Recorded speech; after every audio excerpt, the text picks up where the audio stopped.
మరిన్ని devotional stories కోసం మన ఛానల్ని అందరికీ షేర్ చేయడం మర్చిపోవద్దు. ఈ వీడియో కనుక మీకు నచ్చినట్లయితే ప్లీజ్ ఒక లైక్ అయితే ఇవ్వండి. సుందరకాండ లాంటి కాండ, సౌందర్యలహరి లాంటి స్తోత్రం ఇప్పటి వరకు ఈ రెండిటి స్థాయిని దాటినది అని చెప్పగలిగినంత స్థాయిలో మూడవది ఉన్నది అని పెద్దలు అనరు. పెద్దలైన వారు ఏమంటారంటే లోకంలో రెండే ఉన్నాయి, ఒకటి సుందరకాండ, రెండు సౌందర్యలహరి. ఇవి పారాయణ క్రమం చేత, వినడం చేత, చెప్పడం చేత, నమస్కరించడం చేత, కేవలం గ్రంథాన్ని మీరు ఇలా పట్టుకున్నంత మాత్రం చేత శక్తినివ్వగలిగినటువంటి అత్యంత వైభవోపేతమైన వాటిల్లో సుందరకాండ, సౌందర్యలహరి. ఇప్పటికీ మీరు నమ్మండి, నేను చెప్పిన మాట. పెద్దలు ఏం చెప్తారంటే ఏదైనా సమస్య వచ్చినప్పుడు సుందరకాండలో ఒక పుల్ల పెడితే ఏ కాగితంలోకి పెడుతుందో అక్కడ పరిష్కారం ఉంటుందని చెప్తారు. సుందరకాండని నాకు తెలిసి ఇప్పటికీ ఎందరో పెద్దలు పూజామందిరంలో ఉంచి ప్రతిరోజు పువ్వులు వేసి నిర్మాల్యం తీస్తారు. సుందరకాండ పుస్తకం కాదు, సుందరకాండ సుందరకాండగా ఆరాధింపబడవలసినటువంటి మహోత్కృష్టమైనటువంటి స్వరూపం. అసలు మహర్షి ఈ జాతికి శ్రీరామాయణాంతర్గతంగా అందించినటువంటి అమూల్యమైన కానుక సుందరకాండ. కాబట్టి రామనామ వైభవం, రామ కథా వైభవం, రామ కార్యమునందు సాయం చేస్తానన్నంత మాత్రం చేత కలిగేటటువంటి వైభవం, సీతమ్మ తల్లి యొక్క పాతివ్రత్య వైభవం, సీతమ్మ తల్లి యొక్క బాలాత్రిపుర సుందరి తత్వం, రావణాసురుని యొక్క వాచాలత్వం, రావణాసురుని యొక్క బుద్ధిమాంద్యం, హనుమ యొక్క బుద్ధి వైభవం, హనుమ యొక్క ఉపాసనా బలం, ఉపాసనా క్రమంలో వచ్చేటటువంటి వైక్లభ్యాలు, అన్నింటినీ మించి నమస్కార వైశిష్ట్యం. నమస్కారం అన్నదానికి ఎంత గొప్పతనం ఉందో, కేవలం ఒక్క నమస్కారం ఎంత సాధించగలదో చూపించిన కాండ సుందరకాండ. అందుకే పెద్దలు ఒక మాట చెప్తారు, ఓషధి ఎటువంటిదో నమస్కారం అటువంటిది. ఓషధి దేనికి తీసుకుంటారు మీరు? ఏదైనా అనారోగ్యం వస్తే ఓషధి తీసుకుంటారు. ఒక ఓషధి తీసుకుంటే జ్వరం తగ్గుతుంది, జలుబు తగ్గుతుంది, దగ్గు తగ్గుతుందని. పరమాచార్య స్వామి ఒక మాట అంటుండేవారు, చేసిన నమస్కారం ఎప్పుడూ కూడా ఏం చేస్తుందంటే మిమ్మల్ని కాపాడవలసినటువంటి భరోసా ఇంకోళ్ళ మీదకి తీసుకెళ్ళి పెడుతుంది. మీరు ఇలా అన్నారనుకోండి, ఇలా అనగానే అది స్వీకరించిన వాడు ఏం చేయాలంటే నీకు ఒక ప్రయోజనం చెయ్యాలి, ఉత్తినే పుచ్చుకోకూడదు నమస్కారాన్ని, ఓ ఆశీర్వచనం చెయ్యాలి. ఇప్పుడు మిమ్మల్ని రక్షించే భరోసా ఆయన పుచ్చుకుంటాడు. సుందరకాండలో నమస్కారం చాలా రకాలుగా వస్తుంది. ఏ నమస్కారం ఎలా వెడుతుందో, అసలు ఎటు తిరిగి నమస్కారం చెయ్యాలో దగ్గర నుంచి ధర్మ సూక్ష్మాల్ని వివరించిన కాండ సుందరకాండ. సుందరకాండలో ఇది దొరకలేదు అన్నది లేదు అని పెద్దలు చెప్తారు. అన్నీ సుందరకాండలో ఉంటాయి అని కాదు. అసలు మనుష్య జీవితంలో ఐశ్వర్యము అన్న మాటకు అర్థం ఏమిటి చెప్పగలిగినటువంటిది సుందరకాండ ఒక్కటే. ఎందుకో తెలుసా అండి? లంకాపట్టణాన్ని వర్ణిస్తుంది సుందరకాండ. అసలు ఆ కాంచన లంక గురించి ఏమి వర్ణన చేస్తారో, ఎన్ని సర్గల్లో చేశారో మహర్షి. ప్రతి గది, ప్రతి కిటికీ, ఒక కిటికీ చూడాలంటే అక్కడ చాలా కష్టం అండి. కష్టం అంటే ఏమిటో తెలుసా? మీ దృష్టి మరల్చలేరు, చాలా కష్టం. ఇలా చూసి ఇలా తల తిప్పేయడం కుదరదు. కిటికీ చూస్తే అలా ఉండిపోవాలి, ఓ తలుపు చూస్తే అలా ఉండిపోవాలి, ఓ విమానం చూస్తే అలా ఉండిపోవాలి, ఓ విగ్రహం చూస్తే అలా ఉండిపోవాలి. ఇవన్నీ వాడివికోవు, వాడు ఎత్తుకొచ్చినవి. ఊళ్ళో ఎక్కడెక్కడ ఎవరి దగ్గర ఏ అమూల్యమైన ఉన్నాయో అవన్నీ తెచ్చి ఓ తోటికి చేర్చాడు. అక్కడికి వెళ్ళిన వాడి దృష్టి తిప్పడం చాలా కష్టం. అలా ఉంటాయి. రసేంద్రియం ఆకర్షించే ఉంటాయి, మనసుని ఆకర్షించే ఉంటాయి, కన్ను చెదిరిపోయి ఉంటాయి, మనసు అసలు నిలబెట్టడం కుదరని ఉంటాయి. ఇన్ని ఉన్నా మనసుని నిలబెట్టగలిగిన ప్రజ్ఞ ఎవరి ఉందో వాడు సుందరుడు. హనుమ మనసు కదిలిపోవడానికి ఎన్ని కావాలో అన్నీ కనబడ్డాయి సుందరకాండలో. ఒక వ్యక్తి మనసు చెదిరిపోవడానికి ఏమేమి చూస్తే చెదిరిపోతాయో అవన్నీ కనపడ్డాయి. ఇన్ని కనపడితే ఇవి సీతమ్మ కాదని ఆయన వెళ్ళిపోయారు. నయితి నయితి నయితి నయితి నయితి నీతి నీతి వాక్యముల చేత ఆత్మవేపుకు అడుగు వేసేటటువంటి సాధకుని యొక్క గొప్పతనాన్ని ఆవిష్కరించిన కాండ సుందరకాండ. కాదు. ఐశ్వర్యము, కాంచనలంకలో ఉన్నవి ఐశ్వర్యం అనుకుంటాం. అబ్బా ఎంత ఐశ్వర్యం అండి వాడిది అనుకుంటాం. కానీ అది కాదురా ఐశ్వర్యం. ఐశ్వర్యం అన్న మాటకు అర్థం ఏమిటో తెలుసా? తృప్తియే ఐశ్వర్యము. తృప్తియే ఐశ్వర్యం అండి. మీరు ఆలోచించండి నేనన్నమాట. ఒక ఆయనకి బ్లాక్ అండ్ వైట్ టీవీ ఉంది, ఇంతకన్నా ఏమిటండి అంటాడు. ఒక ఆయనకి మంచి కలర్ టీవీ ఉంది, ఇవి ఏదో డివిడియో విసిడియో ఏవో ఉన్నాయి, రిమోట్లు ఉన్నాయి, ఇన్ని ఉన్నాయి. ఆయనకి ఇంకా ఎక్కడో విదేశాల్లో ఎక్కడో ఏదో ఉంది, అది ఉంటే అంత బాగుండోనండి అంటాడు. బ్లాక్ అండ్ వైట్ టీవీతో తృప్తి చెందినవాడు ఐశ్వర్యవంతుడా, అన్నీ ఉండి ఇంకా ఏదో లేదని ఏడిచినవాడు ఐశ్వర్యవంతుడా? నాకు చెప్పండి. ఆకలేసి అన్నం తినడానికి లేనివాడు దరిద్రుడే, ఆకలేసి అన్నం తిందామంటే సమయం లేనివాడు దరిద్రుడే. అవునా కాదా? మీరు ఆలోచించండి. ఒక ఆయనకు ఉన్న ఇంట్లో అన్నీ, ఆకలేస్తోంది, తిందామంటే ఖాళీ ఉండదు, డబ్బు సముపార్జన, ఎప్పుడు ఇలా చెవిలో సెల్లు, హడావిడి, పరుగు, కాబట్టి అన్నం కూడా తినలేడు, దరిద్రుడే. ఒక ఆయనకి ఆకలేస్తోంది, తిందామంటే తినడానికి లేవు, వీడు దరిద్రుడే. ఉన్న దరిద్రుడు లేని దరిద్రుడు ఇద్దరూ మాత్రం దరిద్రులే. బాహ్యంలో ఎన్ని ఉన్నా తృప్తి లేక ప్రతిరోజు పుష్పకం ఎక్కి తిరిగి ఇంకా ఏదో లేదని అగ్నిహోత్రంలో నెయ్యి పోసి ఆర్పుదామనుకున్న అజ్ఞాని ఎవడో రావణాసురుడి రూపంలో చూపిస్తారు. అటువంటి వాణ్ణి రక్షించడానికి బాహ్యంలో ఏం పెట్టినా రక్షించలేవు నువ్వు. ఆంతరోపాసన చేసినటువంటి వాడికి తిరియక్కులు కూడా ఉపకారం చేస్తాయి. ఇది నిరూపించిన కాండ సుందరకాండ. అందుకే లంక యొక్క వైభవం గొప్పదా, రాముణ్ణి అనుసరించిన వానరులు గొప్పవాళ్ళ అంటే, రాముడికి నమస్కారం చేసి బయలుదేరినటువంటి వానరుడు సాధించగలిగిన ప్రజ్ఞ తన ఊళ్ళో తన దగ్గర తన చుట్టూ కోట్ల మందిని పెట్టుకున్నవాడు తనని తాను తన కొడుకుని రక్షించుకోలేకపోయాడు.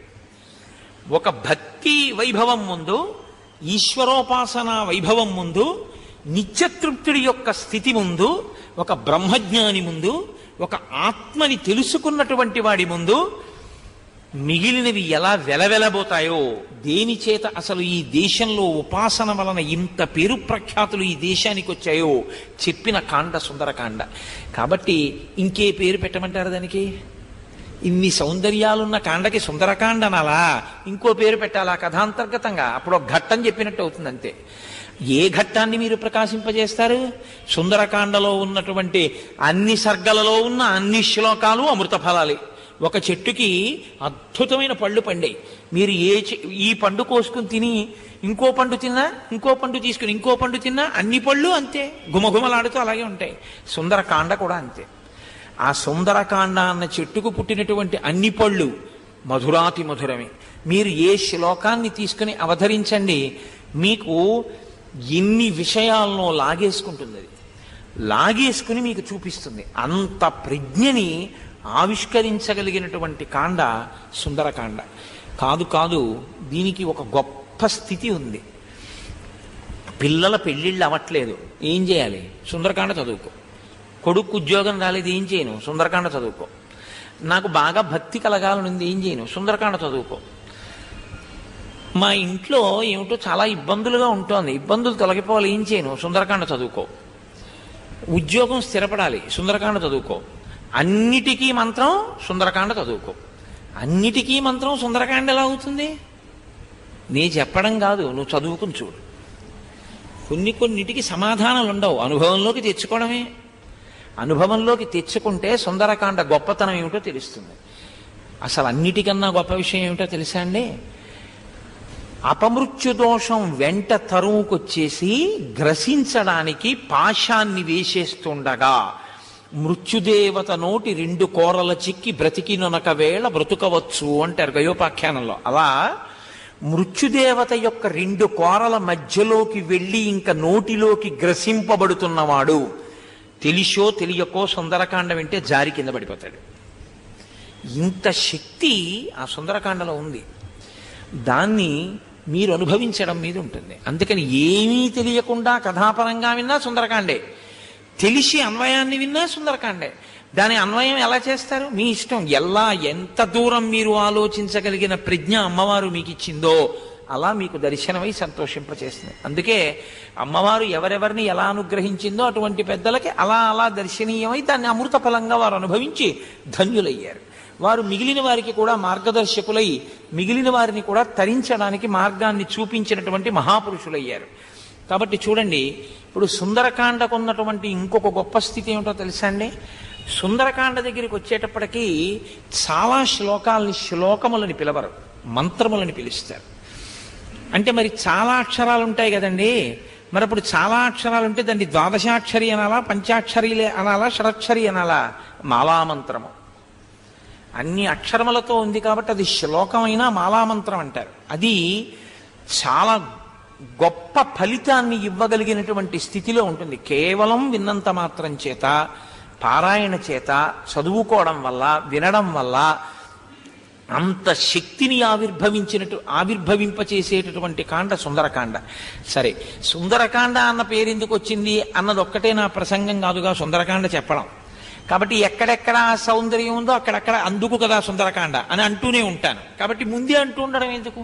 ఏదో పరిచయానికి ఓ 4 మాటలు మీకు తెలియదని కాదు. కాబట్టి సుందరే సుందరో రామ, సుందరే సుందరీ కథ, సుందరే సుందరీ సీత, సుందరే సుందరం వనం, సుందరే సుందరం మంత్రం, సుందరే సుందరం కపి, కిమ్న సుందరం. అందులో సుందరం కాంతి ఏమిటి? అన్నీ సౌందర్యమే, అన్నీ సుందరమే, అన్నీ అందమే, అంతా ఆనందమే. కాబట్టి ఇప్పుడు సుందరకాండని ప్రారంభం చేస్తూ మహర్షి అంటారు, తతో రావణనీతాయా సీతాయా శత్రుకర్షణ ఏష పదమన్వేష్టం చారణాచరితే పథి. తతో రావణనీతాయా, తత్ అన్న మాటతో ప్రారంభం చేశారు. సుందరకాండని తత్తుతో మొదలుపెట్టి తత్తుతో పూర్తి చేశారు. తతో రావణనీతాయా అంటూ ఇక్కడ ప్రారంభం. తతో మయా వగ్విదధీన భాషిత అన్న శ్లోకంతో పూర్తి. ఆ తత్తకి ఈ తత్తకి మధ్యలో మనం ఉన్నాం. మనం ఏమవుతామంటే తత్వమసి అవుతాం ఆఖరికి. అది నువ్వవుతావు సుందరకాండ బాగా అర్థమైతే. కాబట్టి 2 తత్తులు మంగళాచరణంతో ప్రారంభం. తతో రావణనీతాయా, రావణుని చేత అపహరింపబడినటువంటి సీతమ్మ తల్లి ఉన్న జాడ కనిపెట్టడం కొరకని శత్రువులను మర్దించినటువంటి హనుమ చారణులు ప్రయాణించేటటువంటి మార్గంలో ప్రయాణించి వెళ్ళడానికి సంకల్పించి ఉన్నారు. అది ఆ శ్లోకానికి బాహ్యార్థం. ఈ శ్లోకంలో జీవం ఎక్కడంటే ఈయేష. అది చాలా పెద్ద మాట, 3 అక్షరాలు. కానీ ఇందులో రావణనీతాయా అన్న చోట రావణలో వా, గాయత్రీ మహామంత్రంలో 12వ బీజాక్షరంతో ప్రారంభం. దాని యొక్క ఋషి, దాని యొక్క దేవత బహుశక్తివంతమైనటువంటి స్వరూపాలు. అది బీజాక్షర స్వరూపంగా దాన్ని అలా ఉంచండి. తతో రావణనీతాయా, రావణుని చేత అపహరింపబడినటువంటి సీతమ్మ తల్లి యొక్క జాడ కనిపెట్టడానికి శత్రుకర్షణుడైన హనుమ బయలుదేరారు. శత్రుకర్షణుడు అంటే హనుమకి శత్రువులు ఉండాలి కదండి. ఎవరో ఉండి హనుమ వాళ్ళని చంపి ఉండాలి. ఉంటే హనుమ ఫలానా శత్రువుల్ని చంపారని చెప్పచ్చు. మీరు కిష్కింధకాండలోనేగా మీకు కనపడ్డారు హనుమ. హనుమకి శత్రువులు ఎవరన్నా కనపడ్డం కానీ హనుమ చంపడం కానీ మీరు ఏమైనా విన్నారా కిష్కింధకాండలో? నేనేమైనా చెప్పినా మీకు? నాకైతే జ్ఞాపకం లేదు అలా చెప్పినట్టు. మరి ఎలా శత్రుకర్షణ అంటే, ఇక్కడ శత్రుకర్షణ బాహ్యంలో శత్రువుల్ని చంపడం చాలా తేలిక. అంతఃశత్రువుల్ని తొక్కిపట్టడం, అంతఃశత్రువుల్ని గెలవడం చాలా కష్టం. ఎందుకో తెలుసా అండి? వాళ్ళు ఎప్పుడూ ఉంటారు. బయట శత్రువు నిర్మూలింపబడతాడు. మీరు శారీరకంగా తీసేయచ్చు శత్రువుని, చంపేస్తాడు. రాముడు ఉన్నాడనుకోండి చంపేస్తాడు, హనుమ ఉన్నాడనుకోండి చంపేస్తాడు. కానీ చంపేయడం అన్నది కుదరదు అసలు. అంతఃశత్రువుల విషయంలో వాళ్ళు ఏమవుతారంటే నిర్వీర్యమవుతారంతే. కానీ అదును కోసం చూస్తూనే ఉంటారు, అలా ఎదురు చూస్తూ ఉంటారు. చిన్న అవకాశం చిక్కిందనుకోండి అంతే, ఊకలో పడ్డ నిప్పు కణం ఎలా రాజుకుంటుందో అలా రాజుకుంటుంది. కామక్రోధశ్చ లోభశ్చ దేహే తిష్టంతి తస్కరాః జ్ఞానరత్నాపహారాయ తస్మాత్ జాగ్రత్త జాగ్రత్త. ఈ కామ క్రోధ లోభ మద మోహ మాత్సర్యములనేటటువంటి అంతఃశత్రువులను నిగ్రహించగలిగినటువంటి ప్రజ్ఞాశాలి మాత్రమే చేయగలిగిన సంకల్పాన్ని సాధకుడైన హనుమ చేసి ఉన్నారు. అది ఆ శ్లోకానికి అర్థం. ఇప్పుడు ఆయన బాహ్య శత్రువుల్ని మర్దించడం కాదు, అంతఃశత్రువుల్ని మర్దించారు. అంటే లోపల ఉన్నటువంటి కామక్రోధాదులను గెలిచినటువంటి హనుమ ఏ దర్శనానికి, ఏది తెలుసుకోవడానికి పెడుతున్నారు? సీతమ్మ తల్లి జాడ బాహ్యం, ఆంతరం ఇవన్నీ గెలిచినటువంటి సాధకుడు చిట్ట చివర తెలుసుకోవాలనే ప్రయత్నం ఏమిటంటే, ఇది నేను కాదు, ఈ శరీరం కాదు, నేను ఆత్మ అన్న ఎరుకలోకి వెళ్ళాలి. నోటితో చెప్పడం కాదు, అబ్బే ఇది నేను కాదండి అని అలా ఉపన్యాసాలు చెప్పడం కాదు. ఇది నేను కాదు, లోపల ఉన్న వస్తువు నేనన్న అనుభవమునందు స్థిరపడాలి. స్థిరపడి దీన్ని సాక్షిగా చూడగలిగినటువంటి ప్రజ్ఞలోకి వెళ్ళగలగాలి. అది ఇప్పుడు నేను నోటితో చెప్పినంత తేలిక అని మీరు అనుకోవద్దు, చాలా చాలా కష్టం. ఎందుకు ఈ మాట అంటున్నానో తెలుసా అండి? ఇప్పుడు నేను ఇది చెప్పాను, ఆ ఫ్యాన్ ఆరిపోయినవ్వండి, నేను ఇలా చూస్తాను, చూసి అలా చూస్తాను, అయ్యో ఫ్యాన్ ఆరిపోయింది పెట్టండి నేను అంటే, దీని యొక్క సుఖమునందు నాకు తాదాత్మ్యత ఉంది, అందుకే అది ఆరిపోతే నేను దాని వంక చూస్తాను. ప్రాజ్ఞులైన వారు దుఃఖపడుతున్న దీన్ని సాక్షిగా చూస్తారు. ఇది ఎలా ఉంటుందంటే, ఆరిపోయిన ఫ్యాన్ని నేను ఎలా చూస్తానో, బాధపడుతున్న దీన్ని పాపం ఇది బాధపడుతోందని చూస్తారు. ఒక కుక్క ఓ కారు కింద పడి తన్నుకుంటోంది అనుకోండి, తన్నుకుంటున్నటువంటి కుక్కను ఎలా చూస్తారో బాధపడుతున్న దీన్ని అలా చూస్తారు. ఇది బాధపడుతోందంటారు. మనం నేను బాధపడుతున్నానంటాం, నాకు జ్వరం వచ్చిందంటాం. దీని బాధ మన బాధ, వారికి దీని బాధకి వారు సాక్షి. ఇది ఇప్పుడు నేను నోటితో చెప్పినంత తేలిక కాదండి, చాలా చాలా కష్టం. భగవాన్ రమణులకి సర్కోమా వస్తే ఆపరేట్ చేస్తానన్నారు. ఆయన అన్నారు, ఆపరేట్ చేస్తే చేసుకోండి, దాన్ని కోసుకుంటారా పుండుని, కోసుకోండి మీ ఇష్టం అంటే, వాళ్ళు అన్నారు కాదు చెయ్యి తీసేస్తామన్నారు. ఆయన అన్నారు, నా అదృష్టం ఈ చేతి మీద పుట్టింది కాబట్టి చెయ్యి తీస్తానన్నారు.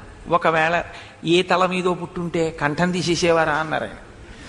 అని దానికి కదా పుండు పుట్టింది, దానికి పుండు పడితే మత్తెందుకు, మీరు కోసుకోండి నేను చూస్తాను సాక్షిగా అన్నారు. పుండుకి పుండు పుట్టింది, కోసుకోండి అన్నారు. అంటే వాళ్ళు అన్నారు, మీరు అంటారేమో మేము అలా చేయకూడదు, ఎనస్థీషియా ఇస్తామన్నారు. ఇచ్చి ఆపరేట్ చేశారు. చేసిన తర్వాత నెత్తురు కారుతోంది. ఆయన అందరూ వచ్చి అన్నారు, అయ్యి బాబోయ్ ఎంత రక్తం కారుతోందో అన్నారు. ఆయన అన్నారు, రక్తమా, అది శమంతకమణి, ఎర్ర బంగారం పెడుతోంది రోజు అన్నారు. ఆయన్ని తీసుకెళ్ళి గదిలో పెట్టుకోబెట్టి హీటర్లు పెట్టారు.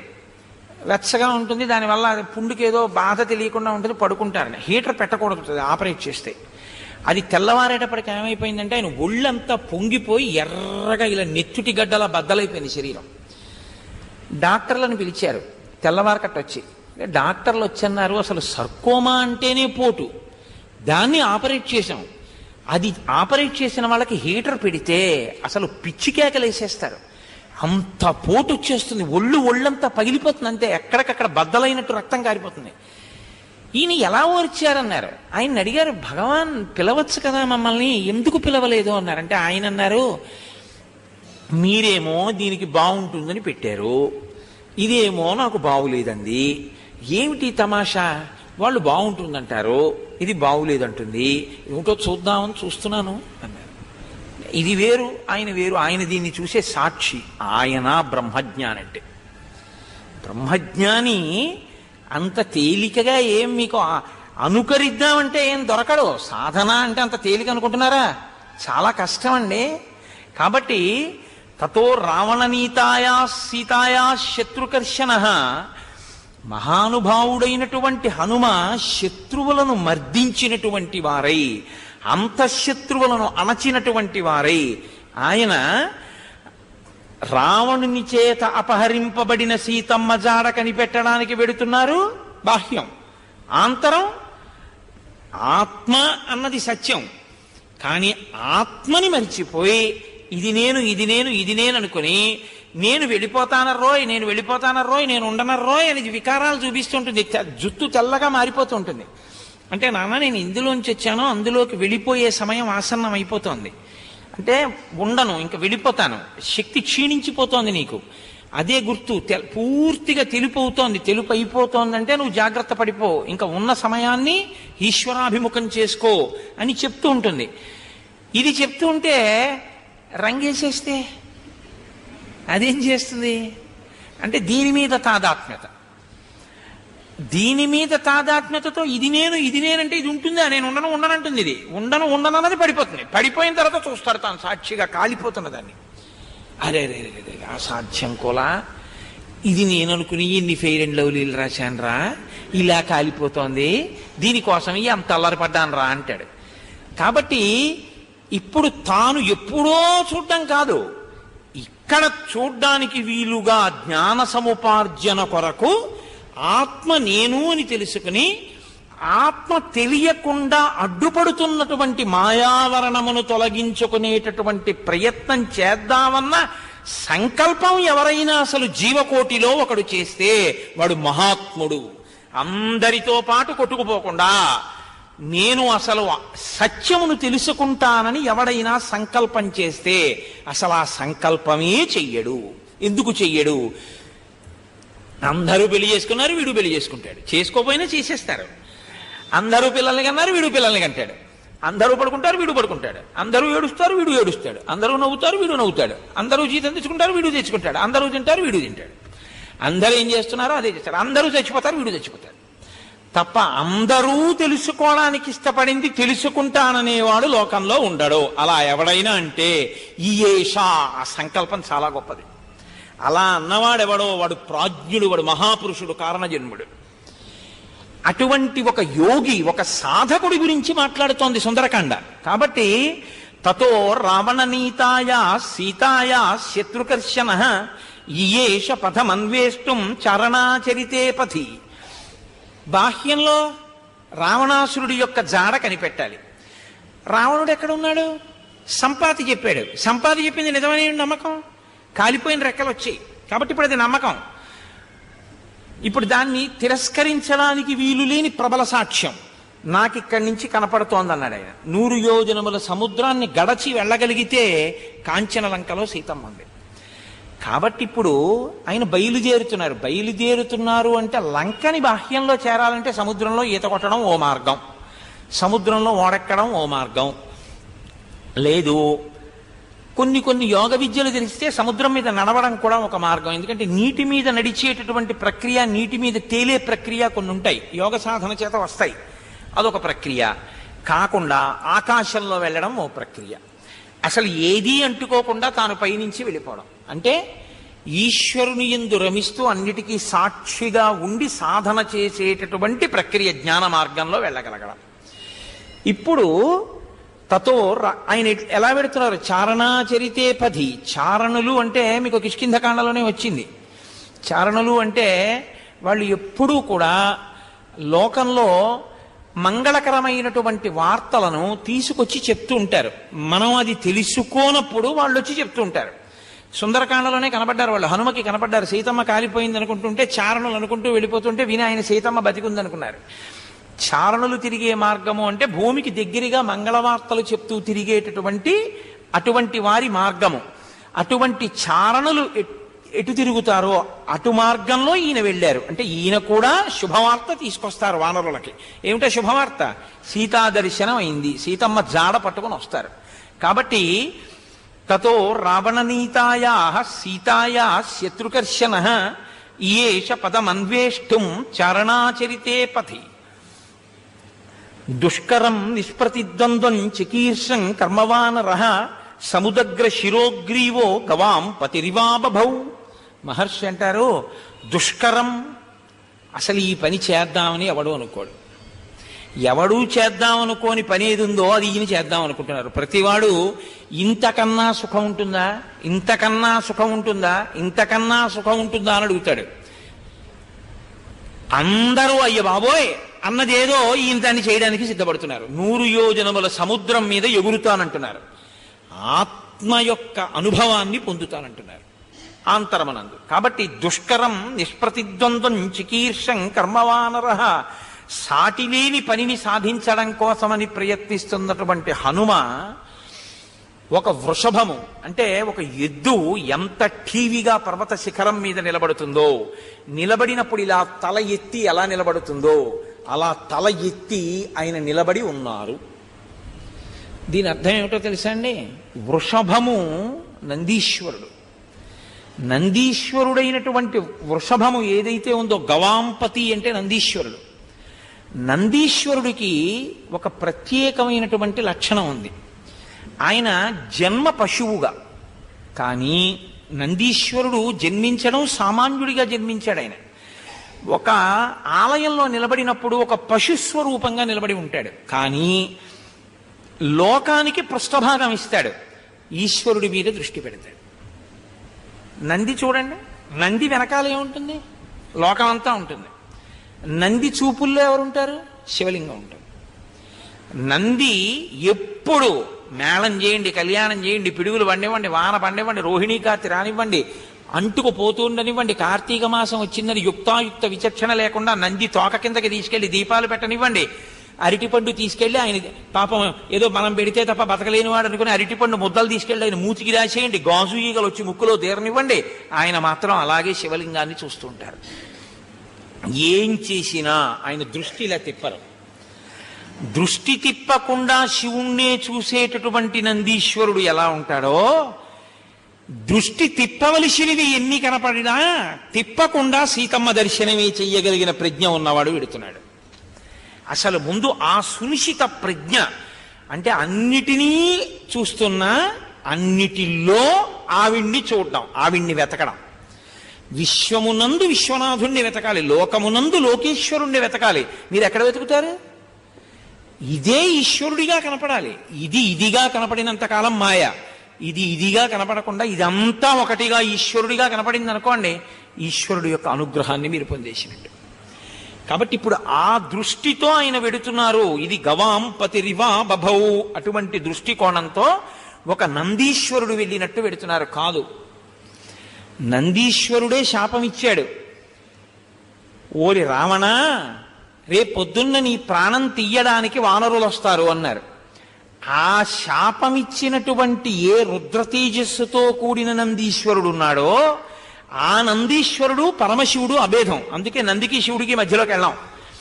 ఆ నందీశ్వరుడే, ఆ శివుడే అష్టమూర్తుల యందు వాయువు ఒకటి కనుక ఆయనే వాయుస్వరూపంగా తన తేజస్సుని అంజనాదేవి యందు పెట్టి పుత్రుడిగా పుడితే ఆత్మావై పుత్రనామాసి కనుక శివుడు ఇప్పుడు హనుమగా ఉన్నారు కనుక శివుడికి నందికి అభేదం కనుక నందియే లంకాపట్టణానికి వెడితే లంక యొక్క వినాశనము, రావణాసుని పతనము ప్రారంభమవుతోందని గుర్తు. లంక ఇన్నాళ్ళు ఇతరుల్ని ఏడిపించింది, లంక ఏడవడం మొదలవుతోంది. లంకలో ఇప్పటి వరకు ఏడుపులు లేవు. లంక ఏం చేస్తుందంటే ఇతరుల్ని ఏడిపిస్తుంది. ఇంకిప్పుడు లంక ఏమవుతోందంటే ఏడవడం మొదలు పెడుతోంది. ఎందుకని? ఇప్పటి వరకు ఏడిపించడమే, లోకాన్ని అరిచేటట్టు చేయడమే. రవయతి అసత్ప్రలాపాన్ కరయతీతి రావణ, వాడు పెద్దగా అరిచాడు కాబట్టి రావణ అని పేరు వాడికి. అటువంటి వాడు మొదటిసారి ఏడిచాడు జీవితంలో. కొడుకు చచ్చిపోయాడు. తన వాళ్ళు చచ్చిపోవడం అంటే ఏమిటో అప్పుడు తెలిసి వచ్చింది వాడికి. ప్రహస్తుడిని చంపారు హనుమ. లంకంతటినీ కాల్చారు. లంకలో ఏడవని వాళ్ళు లేరు. అందరినీ ఏడిపించిన వాళ్ళనందరినీ ఏడిపించేవాడు బయలుదేరుతున్నాడు. నందీశ్వరుడు కపిరూపంలో వెడుతున్నాడు. ఇది చెప్పడానికి గవాం పతిరిబా భభౌ, ఇదేం సామాన్యమైన పని కాదు. లంకని ఏడిపించడం అంటే ఒక్కడే వెళ్ళి కోట్ల మంది రాక్షస గణాలున్న చోటుకెళ్ళి ఒక్కడు నిర్భయంగా తనెవరో చెప్పి, ఎందుకు వచ్చారో చెప్పి, ఏం చేశారో చెప్పి, నన్ను నువ్వేం పట్టగలవరా అని చెప్పి దాటి వచ్చేసేయగలగడం, వాళ్ళని ఏడిపించి. ఇది మామూలు ప్రజ్ఞ కాదు. అందుకని దుష్కరం నిష్ప్రతిద్వంద్వం చికీర్షం కర్మవానరః సముదగ్ర శిరోగ్రీవో గవాం పతిరివా బభౌ అథ వైఢూర్యవర్ణేషు షద్వలేషు మహాబలః ధీరః శల్యకల్పేషు విచచార యథాసుఖం. అథ మళ్ళీ మంగళాచరణం. అథ వైఢూర్యవర్ణేషు షద్వలేషు మహాబలః, పచ్చగడ్డి మెత్తగా ఉంది ఆ మహేంద్రగిరి పర్వత శిఖరాల మీద.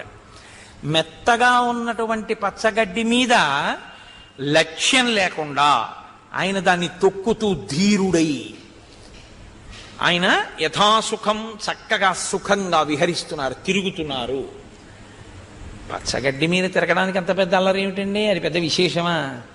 అంటే పచ్చగడ్డి స్పర్శ సుఖాన్ని ఇస్తుంది. మీరు ఎప్పుడైనా మెత్తటి పచ్చగడ్డి మీద నడిస్తే, పచ్చిగడ్డి మీద, చాలా ఎంత హాయిగా ఉందో ఈ పచ్చిగడ్డిలో నడుస్తుంటే అంటారు. సుఖము అన్నది స్పర్శ చేత అనుభవింపబడుతుంటుంది ఎక్కువగా. అటువంటి సుఖములను త్రోసిరాదని ప్రయత్నపూర్వకంగా కష్టమైనది అని మనకనిపించేదాన్ని కష్టమని అన్నది కూడా తెలియని స్థితిలోకి వెళ్ళగలిగిన వాడు వెళుతున్నాడని చెప్పడం. ఇది కొంచెం కష్టంగా ఉంటుంది. నేను చెప్పిన మాట మీకు నాకు తెలుసు, ఏమిటో నీకే అర్థమైందని అన్నమాట ఏమిటో అనుకుంటారు మీరు. మొదట చూసిన వాడికి ఏమనిపిస్తుందంటే అయ్యి బాబోయ్ ఎంత కష్టం అండి అది అనిపిస్తుంది. కూర్చున్న ఆయనకి లేదా ఆ పని మొదలుపెట్టిన ఆయనకి అది కష్టమో సుఖమో తెలియని స్థితికి వెళ్ళిపోతాడు. అంటే బాహ్య స్పర్శ పోతుంది. ఇది ధీర. ఆ స్థితిలోకి వెళ్ళగలిగితే సాధన యందు వ్యగ్రతని పొందాడని గుర్తు. నేను మీకు ఉదాహరణ చెప్తే బాగా పట్టుకుంటారు మీరు. భగవాన్ రమణులు చిన్నతనంలో అరుణాచలం గుళ్ళోకి వెళ్ళారు. ఎందుకు వెళ్ళారో ఆయనకి తెలియదు. ఆయన వెళ్ళేటప్పటికి ఆశ్చర్యం ఏమిటంటే ఎవ్వరూ లేరు అంతరాలయంలో. ఆయన వెళ్ళి అప్పా నువ్వు పిలిచావు నేను వచ్చాను కౌగిలించుకున్నారు. బయటికి వచ్చారు, యజ్ఞోపవీతం తీసి విసిరేశారు, ఉన్న డబ్బు అవతల పారేశారు, ఒంటి మీద బట్టలు తీసి విసిరేశారు. ఎవరో మంగళొచ్చాడు, శిరోముండనం చేసేసాడు. ఓ చోట కూర్చున్నారు. ఆయన సాధన ప్రారంభించారు. పిల్లలు వచ్చి ఆయన మీద రాళ్ళేసి కొట్టడం మొదలుపెట్టారు. శరీరానికి దెబ్బలు తగిలి నెత్తురు కారుతోంది. ఎవ్వరూ కనపడని చోటుకి వెళ్ళిపోదాం అనుకున్నారు. పాతాళలింగం అని ఉంది అరుణాచలం దేవాలయంలో. ఇప్పుడు చాలా బాగుంటుంది అనుకోండి. ఆ పాతాళలింగం దగ్గరికి ఎవరు వెళ్ళేవారు కాదు. మీరు అక్కడ పాత ఫోటో ఉంటుంది, చూస్తే ఆశ్చర్యపోతారు. ముళ్ళ కంచెలతో ఉండేది. అసలు లోపలికి ఎవరు దిగేవారు కాదు. కాబట్టి అసలు అక్కడికి ఎవరు రారు. ఎవ్వరూ రారు కాబట్టి ఆయన ముళ్ళ కంచెల్లో దిగి ఆ పాతాళలింగం వెనక్కి వెళ్ళి కూర్చున్నారు. ఇప్పుడు మీరేమంటారు, నేనేమంటాను? అయ్యి బాబోయ్ అంటామా అనమా? ఆయనకది అమ్మయ్య. చూసారా, నా జోలికి ఇప్పుడు ఎవరు రాడు. వెళ్ళి ఆయన కూర్చుంటే తేళ్ళు జెర్రిలు మంట్రకప్పలు అన్నీ ఆయన తొడల కింద చేరాయి. చేరి కరిచేస్తుంటే రక్తం అంతా కిందకి కారిపోయి అట్టలు కట్టేసింది. ఇవన్నీ కూడా చర్మం అంతా పోయి మాంసం ముద్దల కింద వేలాడిపోయింది. ఆయనకి అవేం తెలియవు. ఆయన అలాగే ఉన్నారంతే సమాధి స్థితిలో. మొదట సుఖమును కాదని ధీరుడై తర్వాత సుఖమా దుఃఖమా అన్న స్థితిని కూడా మరిచిపోగలిగినటువంటి స్థాయికి ఎదిగిపోతే అప్పుడు ఆత్మ అన్నది ఎరుకలోకి వస్తుంది. అంతటి సాధనా వ్యగ్రతలోకి వెళ్తున్నారు. ఇది పైకి కావ్యంలో అందంగా మాట్లాడవలసి వస్తే అథ వైఢూర్య వర్ణేషు శాద్వలేషు మహాబల ధీర శల్యకల్పేషు విచచార యథాసుఖం. ఆయన పచ్చిగడ్డి మీద అటూ ఇటూ తిరుగుతూ సుఖములను త్రోసిరాదని ఉన్నారు. ఇప్పుడు సతస్య గిరివర్యస్య తలే నగవరాయుతే తిష్టన్ కపివరస్తత్ర హృదే నాగ ఇవాబభౌ. ఆ హనుమ ఒక పెద్ద నీటి మడుగులో మధ్యలో ఒక ఏనుగు నిలబడితే ఎలా ఉంటుందో ఆ మహేంద్ర పర్వతం మీద నిలబడినటువంటి ఆయన అలా ఉన్నారు. ఇప్పుడు ఆయన సీతాన్వేషణము కొరకు, బాహ్య కథ అని ఒకటి ఉంది కదండి, సీతాన్వేషణము కొరకు లంకాపట్టణానికి వెళ్ళాలి.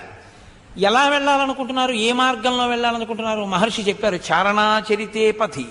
అంటే ఇప్పుడు ఆయన వెళ్ళడం మిగిలిన వాళ్ళకి కనపడుతుంది, వానరములకు కనపడుతుంది. అసలు చూడండి, ఒక్కొక్క విమానం ఎగిరింది అనుకోండి, అసలు విమానం వెడుతోందని మీకు తెలియదు. అంత ఎత్తులో తిరుగుతోంది అనుకోండి, ఒక ఉపగ్రహం తిరుగుతోంది, మనం ప్రయోగించిన ఉపగ్రహం, కానీ మీకు ఏమైనా కనపడుతుంటుందా? కనపడదంటే అంత ఎత్తులో తిరుగుతోంది అది. అలా వెళ్ళలేదు హనుమ. ఎందుకో తెలుసా? ఆయన వెడుతున్నప్పుడు నాకు ఒక పెద్ద ప్రాణ ఆహారంగా దొరికిందని సింహిక చూసింది, నీడని బట్టి లాగింది. అంటే నీడ పడేంత దగ్గరలోనే ఎగిరారు. చారణాచరితే పథి, అది చారణాచరితే పథి. కాబట్టి ఇప్పుడు ఆయనకి వానరములన్నింటికీ కూడా కనపడింది ఆయన ఎగురుతూ ఉండడం.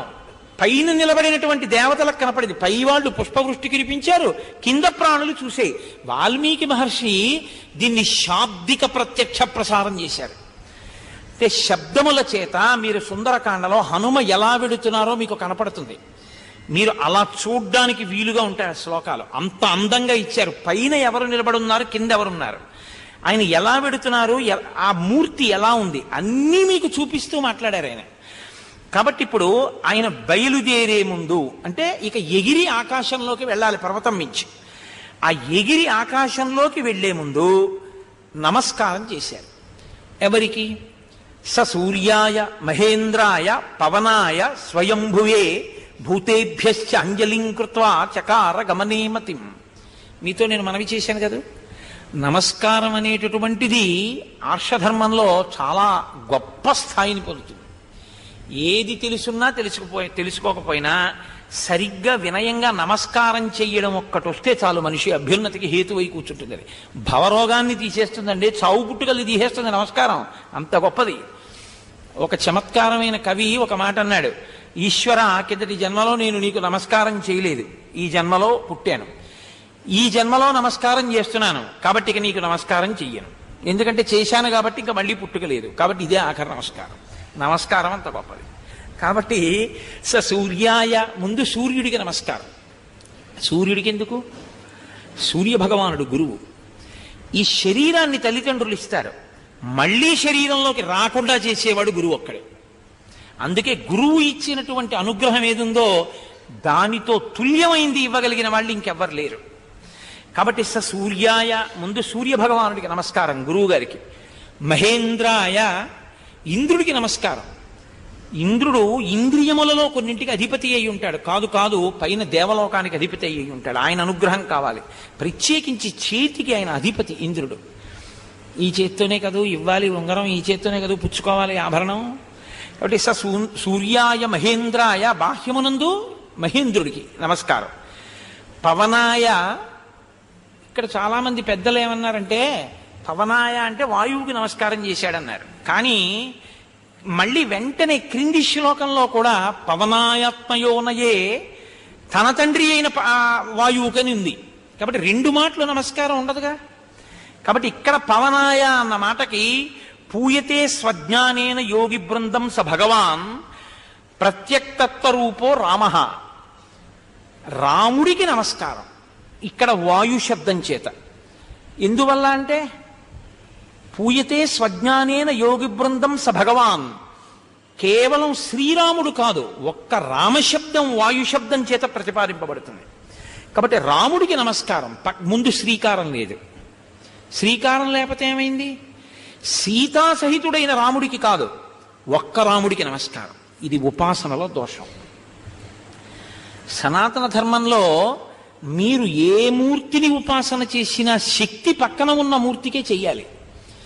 శక్తి పక్కన లేనటువంటి ఏ మూర్తికి మీరు దైవంగా పూజ చేయడం కుదరదు, అలా చేయకూడదు కూడా. అది దోషం ఉపాసనలో. అందుకే రాముడికి పూజ చేస్తే శ్రీరాముడి కానీ, లక్ష్మీనారాయణులు, సరస్వతి బ్రహ్మలు, శివ పార్వతులు జంటగా శక్తితో కలిసి ఉన్నవాడికే పూజ తప్ప ఒక్క రాముడికి పూజ చేస్తే మీరు తట్టుకోలేరు, ఇబ్బందులు వస్తాయి. అందుకే ఎప్పుడు శ్రీరామ అంటాం కానీ రామ అనం. రామ అని రాస్తామా, శ్రీరామ అని రాస్తామా? శ్రీరామ అని రాస్తామా? శ్రీకారమే సీతమ్మ తల్లి. అందుకే ఆ సీతమ్మ తల్లే పార్వతీదేవి. శ్రీయన గౌరినాబరగు చెల్వకు చిత్తము పల్లవింప భద్రాయుతమూర్తి అయి అంటారు తిక్కనగారి విరాటపురమంలో. ఆ లక్ష్మీయే గౌరీ, ఆవిడే శక్తి స్వరూపం. అందుకే శ్రీ సూక్తం అంటే అమ్మవారు శక్తి స్వరూపం. అందుకే పార్వతీదేవికి చేసినా, లక్ష్మీదేవికి చేసినా, సరస్వతీదేవికి చేసినా శ్రీ సూక్తంతో. శ్రీ రాముడి పక్కన వస్తే శక్తి సహితుడైన రాముడు. శ్రీ పక్కన లేకపోతే ఒక్క రాముడికి నమస్కారం, సీతమ్మను వదిలిపెట్టినట్టు. ఇది ఎక్కడ దాకా తీసుకెళ్ళింది? లంక దాకా తీసుకెళ్ళింది. సీతమ్మ తల్లి దర్శనం చేయించాల. మళ్ళీ ఎప్పుడు దిద్దుబాటు? మళ్ళీ ఇంకో నమస్కారం. నమోస్తు రామాయ సలక్ష్మణాయ దేవ్యై చ తస్యై జనకాత్మజాయై, ఆవిడికి కూడా నమస్కారం. అప్పుడు అశోకవనం కనపడింది. ఉపాసనా వైక్లభ్యాన్ని దిద్దుతుంటుంది. మన ఆరాధన ఎలా ఉండాలో, మనం ఎలా ఆరాధన చేయాలో నేర్పుతుంది. మరి శంకరాచార్యులు వారికి గుడి ఎలా కట్టారండి? ఆయనకి పక్కన శక్తి ఉండదుగా, పెళ్లి చేసుకోలేదుగా, అది గురుస్వరూపమయ్యా. అందుకే ఆయనకి పూజ చేస్తే పంచల్ చాపులు ఇవ్వడమును, ఆయనకి సెంటులు కొట్టడము, స్ప్రేలు కొట్టడమును, రాజోపచారాలు చేయడమును, లేకపోతే మామూలు ఉపచారాలన్నీ ఆయనకి ఇవ్వరు. ఆయనకి ఇస్తే సత్యదండం, రుద్రాక్షమాల, విభూతి, ఆ తర్వాత ఏదో కాషాయ వస్త్రం, ఇవి ఇస్తాం. ఆయన జ్ఞానమును బోధించినటువంటి గురువు. కాబట్టి ఒక గురువుకి గురు పూజ చెయ్యొచ్చు, కానీ ఒక గురువుని తీసుకొచ్చి, గురువు ఈశ్వరుడు, ఎందుకని బ్రహ్మవిద్ బ్రహ్మైవ భవతి, అది ఆయన స్థాయి. నువ్వు ఉపాసనకి ఈశ్వరోపాసన చెయ్యాలని కూర్చుంటే మాత్రం పూజలో నువ్వు సశక్తి స్వరూపుడైన వాడికే పూజ చేయాలి. పక్కన అమ్మవారు ప్రకటనంగా స్త్రీ రూపంలో అమ్మవారు పక్కన కూర్చున్న మూర్తికి పూజ చెయ్యాలి తప్ప, అసలు అమ్మవారి రూపంతో స్త్రీ పక్కన లేని మూర్తిని ఈశ్వరుడిగా పూజ చెయ్యకూడదు. నేను చెప్పట్లా, సుందరకాండలో ఉంది. సుందరకాండ తీర్పు అంతేది. కాబట్టి సూర్యాయ మహేంద్రాయ పవనాయ స్వయంభువే, చతుర్ముఖ బ్రహ్మగారికి నమస్కారం. ఎందుకని? మహానుభావుడు, అసలు సృష్టికర్త కదండి ఆయన. ఆయనే కదా, ఆయన అనుగ్రహం ఉంటే కదా ఏ అస్త్రములకు కట్టుబడడు అని ఆయన అనుగ్రహం. భూతేభ్యశ్చ అంజలిం కృత్వా, సమస్త భూతములకు నమస్కారం. ఎందుకని? ఏమో సీతాన్వేషణంలో, రామకార్యంలో నాకు ఎవరెవరు తోడుపడాలో అందరికీ నమస్కారం. భూతేభ్యశ్చ అంజలిం కృత్వా చకార గమనేమతిం. కొంతమంది పెద్దలు అన్నారు, కాదయా ఇందులో చమత్కారం కూడా ఉంది. హనుమ యొక్క పుట్టిన దగ్గర నుంచి పెరుగుదల వరకు నేను పుట్టిన పుట్టుక సార్థకత పొందాలంటే నాకు ఈ సీతాదర్శనం వల్లనే అసలు నా పుట్టుకకి సార్థకత అన్న స్మరణ అంతర్లీనంగా ఉందన్నారు. ఎందుకని? సూర్యాయ, పుట్టగానే సూర్యుడి వంక వెళ్ళాను. సూర్యాయ మహేంద్రాయ, ఇంద్రుడు నన్ను దవడ మీద కొట్టాడు, కింద పడ్డాను. పవనాయ, మా నాన్నగారు కోపం వచ్చి ఆప్ చేసేశారు సమస్త భూతాలకి వాయుని. స్వయంభువే, బ్రహ్మగారు పరిగెత్తుకొచ్చి వరాలిచ్చారు. అప్పుడు నన్ను భూతేభ్యశ్చంజలిం కృత్వా, సమస్త భూతములు సంతోషించాయి, దేవతాగణములు నాకు వరాలిచ్చాయి. దీని వలన నేను ఏ అనుగ్రహాన్ని పొందానో ఈ అనుగ్రహములన్నీ సీతాదర్శన రూపంలో నన్ను అనుగ్రహించుగాక, ఫలవంతమగుగాక. అలా కూడా ఉంది ఇందులో అన్నారు. నేను మీతో మనవి చేశాను కదండి, బహుభంగిమల ఎలా మీరు ఆలోచించగలిగితే అలా మిమ్మల్ని అమృతప్రాయుల్ని చేస్తుంది అది. అంజలిం ప్రాముఖ కృత్వా పవనాయాత్మయోనయే తతో హి వవృధే గంతుం దక్షిణో దక్షిణాం దిశం. ఆయన వెళ్ళవలసినది దక్షిణ దిక్కుకి. దక్షిణ దిక్కుకి వెళ్ళవలసినటువంటి వారు దక్షిణ దిక్కుకి ఎదురుగా నిలబడ్డారు. ఇప్పుడు అటు కదా ప్రయాణం, అటు ఎగరాలి. అటు ఎగరాలి కదా అని ఆ దిక్కుకు మాత్రం నమస్కారం చేయకూడదు. ఎందుకని? ఆ దిక్కుకు అధిపతి యమధర్మరాజు గారు. కాబట్టి నమస్కారం చెయ్యవలసి వచ్చి దేవతానుగ్రహం నీకు కావాలి. అది నీకు ఇహమునందు సమస్త భోగములు ఇవ్వాలంటే ఒక్క సంధ్యావందనంలో చేసే దిగ్దేవతా నమస్కారం తప్ప ఇంకా ఎప్పుడూ దక్షిణ దిక్కుకి తిరిగి నమస్కారం చేయకూడదు. కాబట్టి ఇప్పుడు ఆయన దక్షిణ దిక్కుకి వెళ్ళవలసి ఉన్న దక్షిణాన్ని చూస్తూ నమస్కారం చేయలేదు. అంజలిం ప్రాముఖ కుర్వన్, తూర్పు దిక్కుకి తిరిగి నమస్కారం చేశారు. తూర్పుకి తిరిగి పూజ చేసినా, తూర్పుకి తిరిగి నమస్కారం చేసినా దేవతల యొక్క అనుగ్రహం కలుగుతుంది. కాబట్టి ఇప్పుడు దేవతానుగ్రహాన్ని కోరుకున్నారు కాబట్టి ఆయన తూర్పుకి తిరిగి నమస్కారం చేశారు. అప్పుడు పవనాయత్నయోనయే, తను ఎవరి కుమారుడో ఆ పవనునకు, వాయుదేవునకు కూడా నమస్కారం చేశారు తండ్రికి. చేసి బాహుభ్యాం పీడయామాస చరణాభ్యాంచ పర్వతం, బాహువుల చేత చరణముల చేత అంటే చేతులతో పాదములతో కూడా ఆ పర్వతాన్ని బాగా నొక్కారు, పీడించారు. పాదములతో ఇలా దట్టించడం కుదురుతుంది కానీ చేతులతో వంగి నొక్కలేదు కదండి. మరి చేతులు ఎలా కుదురుతాయి అంటే మీరు ఒకటి గమనించండి. శక్తి తాడనం చేసేటప్పుడు అంటే కాళ్ళతో బాగా నొక్కేటప్పుడు చేతులు కూడా అంటాం. చేతులు ఇలా అంటే మీరు బాగా నొక్కగలరు. చేతులు ఉపయోగించకుండా కాళ్ళు ఒక్కటే ఇలా అనండి, మీరు అలా అనలేరు. ఇంకా అంత చేతులు ఊపకుండా నడవండి చూస్తాను. అదేంటి అలా నడుస్తున్నాడని అంటారు. చేతులు ఊపుతూ నడిస్తేనే వేగంగా నడవగలరు. పరస్పర సంబంధం ఉంటుంది. అంటే అంత శక్తితో పీడించారు, గట్టిగా నొక్కారంటే మహర్షి ఎంత సునిశ్చిత ప్రజ్ఞతో చిన్న విషయాన్ని కూడా విడిచిపెట్టకుండా మీకు ఆ దర్శనాన్ని కృప చేస్తున్నారో చూడండి. సచ చాలాచలశ్చాపి ముహూర్తం కపిపీడిత తరూణాం పుష్పితాగ్రాణాం సర్వం పుష్పమశాతయత్. ఆయన ఆ పర్వతాల్ని గట్టిగా పాదాలతో నొక్కారట. నొక్కేటప్పుడు ఇప్పుడు ఆ పర్వతం ఇలా కిందకి దిగింది ఆయన యొక్క పాదముల యొక్క ఒత్తిడికి. అది ఇలా కిందకి దిగితే చెట్లు ఒక్కసారి కదిలేలాగా. మరి పర్వతం కదిలితే చెట్లు కదలవండి. అకస్మాత్తుగా ఇది కుంగింది అనుకోండి వేదిక, ఇవన్నీ కదులుతాయా కదలవా? నేను కూడా కదులుతాను కదా. కాబట్టి అది కుంగింది, చెట్లన్నీ కదిలాయి. చెట్లన్నీ కదిలితే చెట్లు ఏం చేస్తాయి? పువ్వులన్నీ వదిలేసాయి. అన్ని పువ్వులు కింద పడ్డాయి. ఇప్పుడు కొండ పువ్వులతో నిండిపోయింది. అనుకోని విధంగా ఈయన కూడా పుష్పాభిషేకంలో తడిసిపోయారు.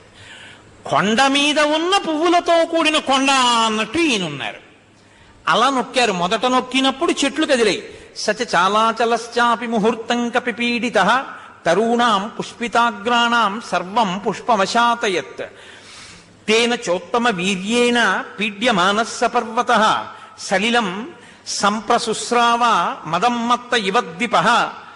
ఒక ఏనుగుకి మదజలం ఎలా కారుతుందో, మీకు నేను ఇవాళ ప్రొద్దున్నే వినాయక వైభవం చెప్పేటప్పుడు మనవి చేశాను మదజలం గురించి. ఏనుగు యొక్క మదజలం ఎలా కారుతుందో అలా ఆ స్వామి హనుమ పర్వతాన్ని పీడిస్తే ఒక్కసారి నీటి ధారలు కారాయట ఆ పర్వతం నుంచి. అంటే జలపాతములు, నీటి కయ్యలు ఉంటాయి కదండి, అవి బాగా నొక్కుని ఒక్కసారి ఆ పైకి తన్నైందనమాట. తన్ని ఆ నీరంతా కూడా ఉబికింది. గిరినా పిడ్యమానేన పిడ్యమానాని పర్వశః సర్వశః గుహావిష్టాని భూతాని వినే దుర్వికృతైశ్వరై. ఆయన గట్టిగా పర్వతాన్ని ఇంకా నొక్కారు. ఒక మాట నొక్కి విడిచిపెట్టగా మళ్ళీ ఎగరడం కోసమని. పర్వతం నొక్కడం ప్రయోజనం కాదు, ఆ 100 యోజనములు వెళ్ళడానికి సరిపడనంత వేగాన్ని పుంజుకోవడానికి ముందు సిద్ధపడుతున్నారు. ఒక విమానం ఉందనుకోండి, టేకాఫ్ అని ఉంటుంది, వెళ్ళిపోవాలి ఆకాశంలోకి. వెళ్ళిపోవాలి అంటే అకస్మాత్తుగా ఉన్నదన్నట్టు ఇలా ఎగరదు. ముందు వేగంగా భూమి మీద పరిగెత్తి మెల్లిగా భూమి నుంచి ఇలా ఏటవాలుగా ఆకాశంలోకి లేస్తుంది.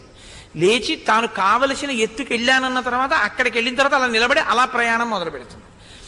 వేగంగా భూమి మీద పరిగెత్తి భూమిని విడిచిపెట్టినట్టు పర్వతం నుంచి ఎగిరే ముందు పర్వతాన్ని బాగా ఒక్కసారి తొక్కి చూస్తున్నారు ఆయన, ఇంకా ఎగురుతారనమాట. కాబట్టి ఇప్పుడు ఇంకొక మాట తొక్కారు గట్టిగా. తొక్కితే గిరినా పిడ్యమానేన పిడ్యమానాని సర్వశః గుహావిష్టాని భూతాని వినే దుర్వికృతైశ్వరై. పెద్ద పెద్ద గుహలు ఉన్నాయి ఆ పర్వతంలో. ఆ గుహల్లో పెద్ద పులులు, సింహాలు ఇలాంటివన్నీ పడుకున్నాయి. ఎప్పుడైతే గట్టిగా నొక్కారో ఆ గుహలు ఇలా మూసుకుపోతుంటే ఒక్కసారి పైనున్న బండలు కింద పడుతుంటే ఆ పడుకున్నటువంటి జంతువులు ఒక్కసారి గుహలోంచి దూకి బయటకు వచ్చాయి. బయటకు వచ్చేటప్పుడు కొన్ని రాగలిగాయి, కొన్ని లోపల ఉండిపోయాయి, కొన్నింటికి నడుము వరకు వచ్చేటప్పటికి నొక్కేసింది గుహ. ఇవన్నీ వికృతంగా పెద్ద పెద్ద అరుపులు అరిచి పరిగెడుతున్నాయి. ఒక్కసారి మహేంద్రగిరి అంతా కూడా క్రూరమృగముల యొక్క అరుపులతో నిండిపోయింది. తాస్తథా సవిషైర్దష్టాః కుపితైస్తైర్మహాశిలాః జజ్వలు పావకోదీప్త బిబిదుశ్చ సహస్రధా. ఇంకా గట్టిగా నొక్కారు. ఈసారి పర్వత గుహలైపోయాయి. పావుల యొక్క కలుగులు మూసుకుపోయాయి. ఇప్పుడు ఆ పావుల కలుగులు ఇంతంత కన్నాలే కదండి ఉంటాయి. ఆ కన్నాలు మూసుకుపోతుంటే పావులు అయ్య బాబోయ్ పుట్ట కదిలిపోతోందని ఒక్కసారి ఆ పుట్టలోంచి బయటికి వచ్చేయబోయి సగం వచ్చేయి, పుట్ట మూసేసుకుంది. మూసేసుకునేటప్పటికి ఆ బాధతో అవి ఆ పక్కన ఉన్నటువంటి పెద్ద పెద్ద శిలల్ని కాట్లు వేసాయి. కాట్లు వేస్తే వాటి నోట్లోంచి వచ్చినటువంటి అగ్నిహోత్రానికి ఆ రాళ్ళకి తగిలి ఆ పక్కనే అగ్నిహోత్రాన్ని ఉపశమింపజేయగలిగినటువంటి ఓషధులు ఎన్నో ఉన్నా ఇన్ని పాములు ఏకకాలంలో కరవడంతో ఆ మహేంద్రగిరి పర్వతం అంతా కూడా పెద్ద అగ్ని జ్వాల బయలుదేరింది. ఒక యోగి యొక్క స్థితి ఎందు కలిగేటటువంటి యోగాంతర్గతమైనటువంటి రహస్యములు. కాబట్టి ఇప్పుడు ఆయన బయలుదేరుతూ యాని ఔషధజాలాని తస్మిన్ జాతాని పర్వతే విషగ్నాన్యపి నాగానాం నశేకుష్యమితం విషం. ఆ పాములు కాట్లు వేస్తే ఉపశమింపచేయగలిగినటువంటి ఓషధులు ఆ పర్వతం మీద ఉన్నా అవి ఆ అగ్నిహోత్రాన్ని చల్లార్చలేకపోయాయి. ఇప్పుడైనా ఒక్కసారి బయలుదేరడానికి ఇంకా అన్ని విధాలా సిద్ధంగా ఉన్నారు. అక్కడ విద్యాధరులు పానపాత్రలు పెట్టుకుని ప్రియురాళ్లతో కలిసి కూర్చుని మంచి భోజనాలు మాంసాలు తింటూ మద్యపానం చేస్తూ కూర్చుని ఉన్నారు. ఎప్పుడైతే పర్వత శిఖరాలు కదిలిపోయాయో అయ్య బాబోయ్ ఏదో ఉపద్రవం వచ్చిందనుకుని వాళ్ళు కాంచన పాత్రలు, వాళ్ళు తెచ్చుకున్న బంగారు వరలలో పెట్టుకున్న ఖడ్గాలు కింద పెట్టి ప్రియురాళ్ళని ఎడంచేత్తో కౌగిలించుకొని తాను తింటూ ఆవిడికి పెడుతూ ఏదో సంతోషిస్తున్నారు. వాళ్ళు పర్వతం కదిలిపోయేటప్పటికి అమ్మ బాబోయ్ ప్రమాదం వచ్చిందని కాంచన పాత్రలు వదిలేశారు, కత్తులు వదిలేశారు. ప్రియురాళ్ళని మాత్రం సంకలో పట్టుకుని ఒక్కసారి పైకి ఎగిరిపోయారు. పైకి ఎగిరిపోయి వాళ్ళు ఆకాశంలో నిలబడి చూస్తున్నారు అక్కడి నుంచి. ఏం జరిగింది? ఇంత ఒక్కసారి ఈ పర్వత శిఖరములన్నీ కదిలిపోతున్నాయి, ఏమిటి కారణం అయి ఉంటుంది అని ఆ విద్యాధరులు తమ ప్రియురాళ్లతో కలిసి చూస్తున్నారు. చూస్తున్నప్పుడు గిరినా దర్శయంతో మహావిద్యాం విద్యాధర మహర్షయ సహితాస్తస్తు ఆకాశే వీక్షాంచకృష్య పర్వతం. ఆ ఆకాశంలో నిలబడినటువంటి వారు బ్రద్దలైపోతోందా అన్నట్టుగా ఉన్నటువంటి ఆ మహేంద్రగిరి పర్వతాన్ని చూస్తున్నారు. ఏష పర్వత సంకాశో హనుమాన్ మారుతాత్మజ తితీష్యతి మహావేగ సముద్రం మకరాలయం. ఒక పర్వతం మించి బయలుదేరుతోందా అన్నట్టుగా ఉన్నటువంటి ఆ హనుమ మొసళ్లతో కూడినటువంటి ఆ సముద్రం మీద ఎగరడానికి సిద్ధపడుతున్నారు అపారమైన వేగంతో. రామార్థం వానరార్థం చ చకీర్షం కర్మ దుష్కరం సముద్రస్య పరం పారం దుష్ప్రాపం ప్రాప్తుమిచ్చతి. ఏమి మహానుభావుడయ్యా ఈయన! రాముని కొరకు, వానురుల కొరకు తను ఇంత కష్టపడుతున్నా, తనింత క్లేశపడుతున్నా పట్టించుకోకుండా రామకార్యం కోసం, వానురుల కోసం 100 యోజనముల సముద్రాన్ని గడచి వెళ్ళడానికి సిద్ధపడుతున్నాడు. ఎంతటి మహాపురుషుడు అని ఆ విద్యాధరులందరూ కీర్తిస్తున్నారు. దుధివేచ సరోమాణీ చకంపే చాచలోపమః ననాద సుమహానాదం సుమహానివతో యదః బాహూ సంస్తంభయామాస మహాపరిగసన్నిభౌ సపాద చ కపికట్యాం చరణౌ సంచుకోచ చ మార్గమాలోకయన్ దూరాత్ ఊర్ధ్వం ప్రణిహితే క్షణః రురోధ హృదయే ప్రాణాన్ ఆకాశమవలోకయన్. ఆయన ఇంక బయలుదేరడానికి సిద్ధపడి 2 పాదములను ఆ పర్వత శిఖరాలకి గట్టిగా తొక్కి పెట్టారు. ఒక్కసారి మోకాళ్ళు వంచారు, బలాన్ని తొడల్లోకి బాగా లాక్కుంటున్నారు, నడుం సన్నం చేశారు, ఊపిరి బాగా తీసి కుంభకంలో బిగపట్టారు, గుండెని ఊపిరి నిండా నింపి ఆ వాయువుని కుంభించారు. కుంభించి ఇక బయలుదేరడానికి సిద్ధంగా 2 చేతులు ముందుకి చాపారు. ఆ తోకని ఒక్కసారి పైకెత్తి ఇలా ఊపారు. ఆ తోకని నేలకేసి ఠపీమని కొట్టారు. 2 కన్నులతోటి అదే పనిగా ఆకాశంలోకి తాను వెళ్ళవలసినటువంటి మార్గం వంక చూస్తున్నారు. ఒంటి మీద ఉన్నటువంటి వెంట్రుకలన్నీ నిక్కపొడుచుకుని ఉన్నాయి. సన్ననైనటువంటి నడుం, బిగించబడినటువంటి పరిఘల్లాంటి బాహువులు. అలా నిలబడి ఇక ఎగరడానికి సిద్ధంగా ఉన్నారు. అటువంటి స్థితిలో కింద ఉన్నటువంటి వానరులందరూ ఆశ్చర్యంగా ఆయన మూర్తిని చూస్తున్నారు. ఆయన ఒక్కసారి కిందకి చూశారు. చూసి వాళ్లతో అంటున్నారు, యథా రాఘవ నిర్ముక్త శరశ్వసన విక్రమ గచ్చే తత్వద్గమిష్యామి లంకాం రావణ పాలితాం నహి ద్రక్ష్యామి యది తాం లంకాయాం జనకాత్మజాం అనేనైవ హి వేగేన గమిష్యామి సురాలయం బద్ధ్వా రాక్షస రాజానం ఆనయిష్యామి రావణం సర్వదా కృతకార్యోహాం ఏష్వామి సహసీతయా ఉత్పపాతాధవేగేన వేగవాన్ అవిచారయన్ సుపర్ణ వివచాత్మానం మేనేశ కపికుంజర. ఆయన అక్కడ ఉన్నటువంటి వానరులతో అంటున్నారు, యథారాఘవ నిర్ముక్త శరస్వసన విక్రమ. రామచంద్రమూర్తి తన ఎడమ చేతితో బంగారు కోదండాన్ని పట్టుకుని వింటినారి విప్పి తన కోదండం కింద కట్టి ఆ వింటినారిని ఆకర్ణాంతము లాగి విడిచిపెట్టేటటువంటి బంగారు బాణము ఏ విధంగా ప్రయాణించి లక్ష్యం మీద పడుతుందో, మధ్యలో ఆగదో, అలా నేను కూడా లంకా పట్టణాన్ని చేరిపోయి రామకార్యాన్ని సాధిస్తాను. ఇప్పుడు నాదా బలం? రాముడి చేతి నుంచి విడువబడినటువంటి బాణం యొక్క బలం రాముడి బలమా? రాముడి బలం బాణంలోకి ఎడుతుంది. రామబాణం కార్యాన్ని సాధిస్తే అది రామబాణం గొప్పతనం కాదు, రాముడి గొప్పతనం. రాముడి పరాక్రమం బాణంలోకి వెళ్ళింది. అలా నేను ఈ 100 యోజనముల దూరాన్ని వెడుతున్నాను అంటే అది నా గొప్ప కాదు, రామచంద్రమూర్తి గొప్ప. అది ఆయన భక్తి. కాబట్టి యథా రాఘవ నిర్ముక్త శరస్వసన విక్రమ గచ్చేత్తద్గమిష్యామి లంకాం రావణ పాలితాం నహి ద్రక్ష్యామి యది లంకాయాం జనకాత్మజాం అనేనైవ హి వేగేన గమిష్యామి సురాలయం బద్ధ్వా రాక్షస రాజానాం ఆనయిష్యామి రావణం సర్వదా కృతకార్యోహాం ఏష్వామి సహసీతయా. నేను ఇది ధృతి అంటారు, అంటే మొక్కవోని పట్టుదల, చెదిరిపోకుండా గుండె నిబ్బరంతో నిలబడగలిగినటువంటి ప్రజ్ఞ. నేను ఇక్కడి నుంచి బయలుదేరి కాంచనలంకను చేరుకుని 4 అంగుళాలు కూడా విడిచిపెట్టకుండా రావణ పాలిత అయినటువంటి లంకాపట్టణాన్ని వెతికినప్పుడు నాకు సీతమ్మ తల్లి జాడ కనపడకపోతే లంకాపట్టణం నుంచి బయలుదేరి స్వర్గలోకానికి ఎడతాను, అక్కడ కూడా వెతుకుతాను. సీతమ్మ తల్లి జాడ అక్కడ కూడా కనపడకపోతే మళ్లీ లంకాపట్టణానికి వచ్చి 10 తలల పురుగు రావణాసురుణ్ణి పట్టి ఈడ్చి తీసుకొచ్చి ప్రశ్రవణ పర్వతం మీద కూర్చున్న రామచంద్రమూర్తి యొక్క పాదార విందముల యందు పారేసి వాడితో చెప్పిస్తాను ఎక్కడ దాచాడో సీతమ్మని. కాబట్టి సర్వధాకృత కార్యోహాం ఏష్వామి సహసీతయ, అవసరమైతే రావణునితో సహా లంకాపట్టణాన్నంతటినీ పెళ్లగించి తీసుకొస్తాను. నా బలం అటువంటిది. అటువంటి ప్రజ్ఞతో బయలుదేరుతున్నాను, మీరు బెంగపెట్టుకోవద్దన్నారు. ఒక్కసారి ఆ పర్వత శిఖరముల మించి దీని మీద సెంట్రల్ యూనివర్సిటీ ఆఫ్ హైదరాబాద్లో ఒక ఆయన ఈ వేగం ఈ వెళ్ళినటువంటి దాని మీద ఒక పరిశోధనా పత్రాన్ని సమర్పించారు. ఖచ్చితంగా అలా వెళ్ళే వాళ్ళు వేగాన్ని పుచ్చుకునేటప్పుడు అలాగే పెడతారు. సుందరకాండలో చెప్పింది ఆ సైంటిఫిక్ ప్రిన్సిపల్స్ దృష్ట్యా 100కి 100 నిజమని. ఆ పర్వత శిఖరం నుంచి ఆయన ఎగిరి వెడుతున్నప్పుడు మహానుభావుడు ఊరు వేగోద్ధితా వృక్షా ముహూర్తం కపిమన్వయు ప్రస్థితం దీర్ఘమద్వానం స్వబంధుమివ బాంధవాః తామూరు వేగోన్మధితా సాలాశ్చాన్యేన గోత్తమాః అనుజగ్ముర్ మహమామంతం సైన్యాయివ మహీపతిం. ఆయన వెడుతున్నప్పుడు ఆయన యొక్క తొడల వేగానికి ఆ పర్వత శిఖరముల మీద పెరిగినటువంటి పెద్ద పెద్ద చెట్లు కూడా కూకటి వేళ్లతో పెకలింపబడి ఆయనతో వెళ్ళిపోయాయి. చూడండి, వేగంగా వెళ్ళిపోతుంది అనుకోండి ఒక వాహనం, చిన్న చిన్న కాగితం ముక్కలు అవి కూడా వెళ్ళిపోతాయి దాని వెనకాల. అలా ఆయన ఎంత వేగంతో ఎగిరారంటే ఆ వేగానికి పెద్ద పెద్ద వృక్షములు పెకలింపబడ్డాయి, చిన్న చిన్న చెట్లు పెకలింపబడ్డాయి.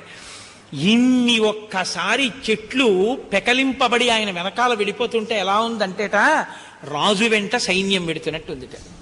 అంత వేగంతో మహానుభావుడు బయలుదేరి వెడుతున్నారు. ఆ వెడుతున్నప్పుడు అంత వేగంతో ఆకాశ మార్గంలోకి పుంజుకున్నారేమో, ఆ వేగంతో ఆయన ఒక్కసారి ఆకాశంలోకి వచ్చి ఇలా నిలబడితే ఇక్కడి నుంచి చూసే వాళ్ళకి ఆయన ఎలా కనపడుతున్నారోట. తస్యాంబర గతౌ బాహు దదుషాతే ప్రసారితౌ పర్వతాగ్రాత్ వినిష్క్రాంతౌ పంచాస్యావివ పన్నగౌ. 5 తలలు కలిగినటువంటి పాము ఎలా ఉంటుందో, ఆకాశంలో 5 తలల పాము వెడుతుంటే ఎలా ఉంటుందో అలా తన 2 చేతులు ఇలా చాపి వెళ్ళిపోతున్నటువంటి హనుమ 5 తలల పాము వెడుతోందా అన్నట్టుగా వెడుతున్నారట. పిబన్నివ బభౌ చాపి సౌర్మ్యమాలం మహర్ణవం పిపాస దివచాకాశం దదృశేష మహాకపి. ఆయన ఆకాశంలో వెళ్ళిపోతుంటే ఆకాశాన్ని ఈయన తాగేస్తున్నారా అన్నట్టుగా ఉన్నారు, అంత వేగంతో వెళ్ళిపోతున్నారు. తస్య విద్యుత్ ప్రభాకారే వాయుమార్గానుసారిణః నయనే విప్రకాశేతే పర్వతస్థావివానలౌ. అలా వెడుతున్నప్పుడు బాగా చీకటిగా ఉన్నప్పుడు ఒక పర్వతం దగ్గర నిలబడి చూస్తే దూరంగా పర్వత గుహలో 2 కొరవులు కాలుతున్నాయి అనుకోండి. ఆ వెలుగుతున్న 2 మంటలు చీకటి గుహలో ఎలా కనపడతాయో ఆకాశ మార్గంలో వెళ్ళిపోతున్నటువంటి హనుమ యొక్క 2 కళ్ళు పచ్చగా మిరిచిపోతూ అలా కనపడుతున్నాయి. అంటే ముందు నుంచి చూపించారు. పింగే పింగాక్షముఖ్యస్య బృహతి పరిమండలే చక్షుషీశం ప్రకాశేతే చంద్ర సూర్యా వివోదితౌ. ఆయన ఆ లాంగూల చక్రం అంటారంటే సూర్యుడి చుట్టూ పరివేశం కడుతుంది, ఇలా చక్రంలా కట్టి మధ్యలో సూర్యుడు ఉంటాడు. ఇల్లు కట్టాడంటుంటారు చిన్నతనంలో, చంద్రుడు ఇల్లు కట్టాడంటుంటారు, చంద్రుడు గూడు కట్టాడంటుంటారు. అలా ఆయన ఇలా ఎగురుతున్నప్పుడు ఆయన పృష్ఠభాగం నుంచి ఆయన తోక ఇలా పైకి లేచి ఆయన తల దగ్గరికి ఇలా వస్తే మధ్యలో ఉన్నటువంటి తేజోమూర్తి అయిన హనుమ లాంగూల చక్రం మధ్యలో ఉన్నటువంటి సూర్యుడా అన్నట్టుగా ఉన్నారట. వెనక నుంచి చూస్తే ఆయన మహానుభావుణ్ణి ముఖం నాసికయా తస్య తామ్రయా తామ్రమాబభౌ సంధ్యయా సమభిస్పృష్టం యదా తత్ సూర్యమండలం. వెనక నుంచి చూసినప్పుడు బ్రద్దలైన జేగురు పర్వతం ఎలా ఉంటుందో అలా ఉంది ఆయన పృష్ఠభాగం. ముందుకొచ్చి చూస్తే ముఖం నాసికయా తస్య తామ్రయా తామ్రమాబభౌ. ఆ ముఖము, ఆ ముక్కు ఇవన్నీ ఎర్రగా సంధ్యారుణ కాంతులతో ఉండేటటువంటి సూర్యబింబం ఎలా ఉంటుందో అటువంటి స్థితిలో ఉన్నారు. ఉండి తస్య వానరసింహస్య ప్లవమానస్య సాగరం కక్షాంతరగతో వాయు జీమూత ఇవ గర్జతి. ఆయన వేగంగా వెళ్ళిపోతుంటే ఆ రెండు చేతులు ఇలా పెట్టి వెడుతున్నారేమో, ఈ బాహుమూలములలోంచి గాలి విపరీతమైన వేగంతో వెడుతుంటే ఒక రకమైనటువంటి మేఘగర్జన లాంటి ధ్వని లాంటి ధనుస్తోంది ఆకాశంలో. అలా వెళ్ళిపోతున్నారు. తిమివక్ర జుషా కూర్మ దృశ్యంతే వివృతాస్తథా వస్త్రాపకర్షకేణేవ శరీరాణి శరీరినాం. ఆయన యొక్క తొడల వేగానికి సముద్రంలో ఉండేటటువంటి నీరంతా చాప చుట్టినట్టుగా చుట్టబడి ఒక్కసారి పైకి లేచి ఆ కెరటాలు మళ్ళీ ఇలా పడిపోతున్నాయి. పడిపోయినప్పుడు మమ్మల్ని ఎప్పుడూ ఎవ్వరూ చూడరు కదా అనుకుని ఆ సముద్ర గర్భంలో పడుకున్నటువంటి తిమింగలాలు, మొసళ్ళు, తాబేళ్లు మొదలైనటువంటివన్నీ కూడా ఒక్కసారి ప్రపంచానికి కనపడ్డాయిట. ఎందుకని సముద్రం అంతా చాప చుట్టినట్టు పైకి లేచింది. లేచి ఆ కెరటం విరిగి పడిపోతుంది ఆయన వెళ్ళిపోతున్నప్పుడు. ఇక్కడ ఉన్నవన్నీ కనపడుతున్నాయి. మళ్ళీ ఆ జలరాశి పడిపోయి వెనక్కి వచ్చినప్పుడు ఇవన్నీ కప్పబడుతున్నాయి. అలా వెళ్ళిపోతున్నాయట. మహర్షి ఎంత గొప్ప ఉపమానం వేస్తారంటే, వస్త్రాపకర్షకేణేవ శరీరాణి శరీరినాం. నిద్రపోతున్నాడు అనుకోండి, నిద్రపోతున్నటువంటి వ్యక్తి మీదకి గాలి విపరీతమైన వేగంతో ప్రసరిస్తే ఆయన ఒంటి మీద ఉన్న బట్ట తొలగిపోతే గోప్యముగా ఉండవలసిన అవయవములు కనపడితే ఎలా ఉంటుందో అలా ఎప్పుడూ కనపడకుండా సముద్రంలో ఉండేటటువంటి జంతువులు ఆ సముద్రం చాప చుట్టినట్టు చుట్టబడి పైకి లేస్తే కనపడ్డాయి. అంత వేగంతో వెడుతున్నారు. ప్లవమానంతు తం దృష్ట్వా ప్లవంగం తరితం తదా మనర్షు పుష్పవర్షాణి దేవ గంధర్వదానవాహ. ఆయన వెడుతున్న వేగాన్ని, రామకార్యం మీద ఆయనకున్న నిష్టని చూసినటువంటి దేవతలు ఎంతో సంతోషించి ఆ పైనుంచి ఆయన మీద పుష్పవృష్టిని కురిపించారు. పైనుంచి పుష్పవృష్టి, కింద నుంచి ప్రాణులన్నీ చూస్తున్నాయి. దేవ, యక్షవ, గంధర్వ, కిందిర, కింపురుషాది గణాలన్నీ నిలబడిపోయాయి ఆకాశంలో. ఏమి వేగం, ఏమి అద్భుతం, ఏమి రామకార్యం గురించిన పట్టుదల, ఏమి మహానుభావుడు, ఏమి ప్రయాణం శ్లాఘిస్తున్నారు. తస్మిన్ ప్లవగశార్దూలే ప్లవమానే హనుమతి ఇక్ష్వాకు కులమానార్ధి చింతయామాస సాగరః సాహాయ్యం వానరేంద్రస్య యది నాహం హనుమతః కరిష్యామి భవిష్యామి సర్వవాచ్యో వివక్షతాం అహం ఇక్ష్వాకునాథేన సగరేణ వివర్ధితః ఇక్ష్వాకు సచివశ్చాయం నావసీదితుమర్హతి. ఆ సముద్రం తనలోనే ఉన్నటువంటి మైనాక పర్వతాన్ని, బంగారు పర్వతం వంక చూసి అందిట. ఎంత వేగంతో వెళ్ళిపోతున్నాడో చూడు మహానుభావుడు. అంత వేగంతో వెడుతున్నాడే రామకార్యం మీద. ఆయన వెడుతున్నప్పుడు నీవు నాలో ఉన్నావు, బంగారు పర్వతానివి. నీ మీద చెట్లున్నాయి, దానికి కందమూలాలున్నాయి, పళ్ళున్నాయి, తేనెపట్లున్నాయి. నువ్వు ఒక్కసారి పైకి లేచి అంత అలసట పొంది వెడుతున్నటువంటి స్వామికి విశ్రాంతినివ్వద్దు. అహం ఇక్ష్వాకునాథేన సగరేణ వివర్ధతః.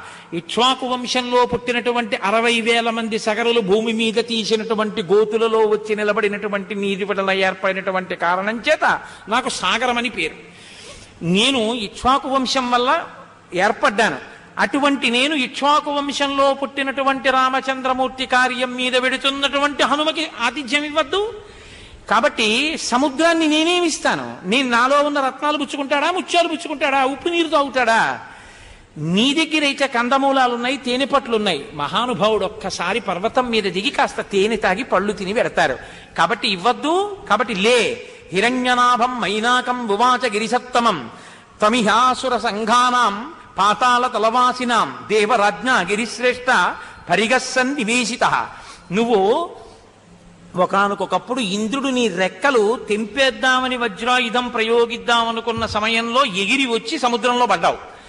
పడితే వెళ్ళి పాతాళలోకం నుంచి రాక్షసులు ప్రతిరోజు పైకొచ్చేటటువంటి ద్వారానికి అడ్డంగా పడ్డావు.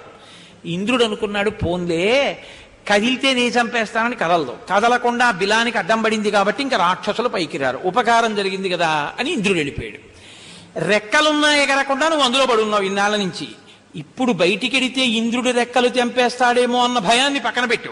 అంతటి మహానుభావుడు వచ్చినప్పుడు ఆయనకి ఆతిథ్యం ఇవ్వకపోతే ఇంకెందుకు మన ఇద్దరం ఉండి ప్రయోజనం ఏమిటి? ఎందుకు ఆ కందమూలాలు, ఎందుకు ఆ తేనె? అటువంటి వాడికి ఇచ్చిన ఆతిథ్యం ఏదో అదే ఆతిథ్యం. కాబట్టి లే పైకి. తిర్యగుర్ధమదశ్చైవాశక్తిస్తే శైలవర్ధితం తస్మాత్ సంచోదయామి త్వాం ఉత్తిష్ట గిరిసత్వమా. ఒక్కసారి పైకి లే, నీకు శక్తి ఉంది, నువ్వు పైకి లేవగలవు, నిలువుగా పెరగగలవు, అడ్డంగా పెరగగలవు, పక్కలకి పెరగగలవు.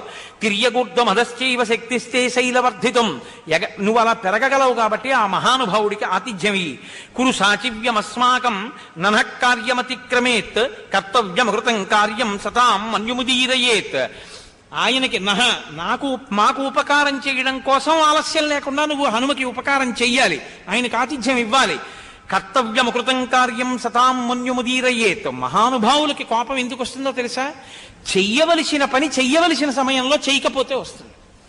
కాబట్టి ఆయన వెళ్ళిపోయిన తర్వాత అయ్యా ఏమనుకోకండి, మీరు వచ్చినప్పుడు నేను పిలవలేకపోయాను, ఎక్కడో ఉన్నాను సముద్రంలో అంటే బాగుండదు, లేవాలంతే. కాబట్టి లే, ఆలస్యం చేయక, వెళ్ళిపోతున్నాడు, వచ్చేస్తున్నాడు మహానుభావుడు, ఉంటాడా, వెళ్ళిపోతాడు మళ్ళీ వేగంగా, అందుకని ఆయనకి తొందరగా ఆతిథ్యమి అన్నారు.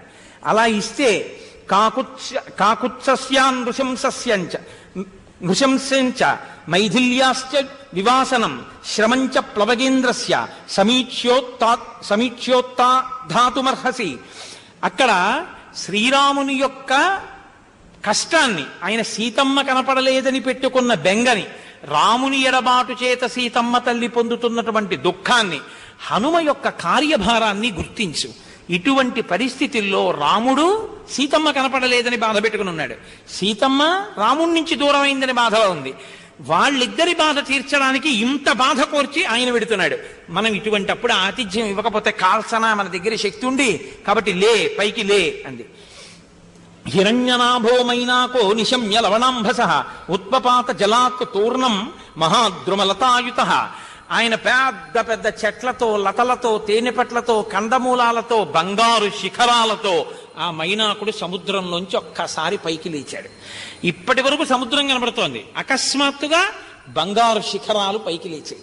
తనకి ఇష్టమైన చెట్లు, తేనెపట్లు, పళ్ళు, కందమూలాలు అన్నీ కనబడ్డాయి.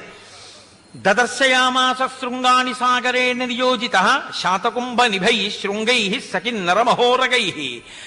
పాములతోటి, చెట్లతోటి ఉన్నటువంటి ఆ బంగారు శిఖరాలు అకస్మాత్తుగా సముద్రంలోంచి పైకొస్తే చూసినటువంటి హనుమ అనుకున్నారట, మధ్యేలవణతో యస్య విఘ్నోజమితి నిశ్చిత. ఉప్పు సముద్రంలోంచి ఏమిటి, బంగారు శిఖరాలు పైకి రావడం ఏమిటి? కాబట్టి ఇది ఖచ్చితంగా విఘ్నమే. నేను రామకార్యం మీద వెడుతున్నప్పుడు ఆ కార్యము జరగకుండా చూడడానికి ఎవరో నాకు అడ్డొచ్చారనుకున్నారు. అనుకుని వరసాపాతయామాస జీవూతమివ మారుత. ఒక్కసారి తన వక్షస్థలంతో కొడితే ఆ పర్వత శిఖరాములు చూర్ణములై కింద పడిపోయాయి. అప్పుడు ఆ పర్వతం అనుకుందిట, సతథా పాతితస్తేన కపినా పర్వతోత్తమ బుద్ధ్వా తస్య కపేర్వేగం జహర్షత ననందచ. అబ్బా, ఏమి వేగమయ్యా మహానుభావ, వెళ్ళిపోతావేమో అని గభాలను పైకి లేస్తే అంత వేగంతో కొట్టావు గుండెలతో, కోట్ట చూర్ణములై కింద పడిపోయాను. ఎంత వేగమయ్యా అని పొంగిపోయిందిట ఆ పర్వతం. మానుషం ధారయన్ రూపమాత్మన శిఖరే స్థిత. మనుష్య రూపాన్ని పొంది తన శిఖరం మీద తానే నిలబడ్డాడు మైనాకుడు. నిలబడి దుష్కరం కృతవాన్ కర్మ తమిదం వనరోత్తమ నిపత్య మమ శృంగేషు విశ్రమస్వ యథాసుఖం. చాలా దుష్కరమైనటువంటి కార్యాన్ని చేస్తున్నావు మహానుభావ వనరోత్తమ హనుమ.